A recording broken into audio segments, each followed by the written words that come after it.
Konditsioner yoqib yursam, tormozim yo'qolib qolyapti, ya'ni pedal qotib qolyapti, yaxshi ushlamayapti. Bu savol juda ko'p marotaba kommentda berildi. Men shu savolga bugun javob bermoqchiman.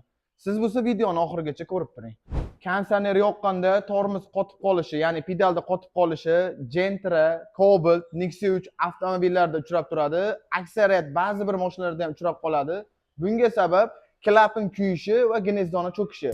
Agarda siz avtomobilingizga gaz qo'ydirgan bo'lsangiz, klapan kuyib, gnezdo cho'kishi 50 ming va 70 ming kilometr oralig'ida uchraydi. Agar sizda gaz bo'lmasdan benzinga yuradigan bo'lsangiz, bu klapan kuyib, gnezdo cho'kishi 100 ming kilometrdan keyin ro'y beradi. Lekin bir narsani unutmanglar, agar avtomobillaringizga sifatsiz benzin quyib qo'ysalaring ham, klapan kuyib, gnezdo cho'kish holati tezlashib, sizlarda tezda muammo ko'rsatadi. Video manfaatli bo'lgan bo'lsa, videoga bitta like bosib, albatta profilga obuna bo'lishni unutmang. Agar sizda ham shunaqa muammo bo'layotib turgan bo'lsa, albatta bizga murojaat qiling, ishlaringizni sifatli va garantiyali qilib beramiz.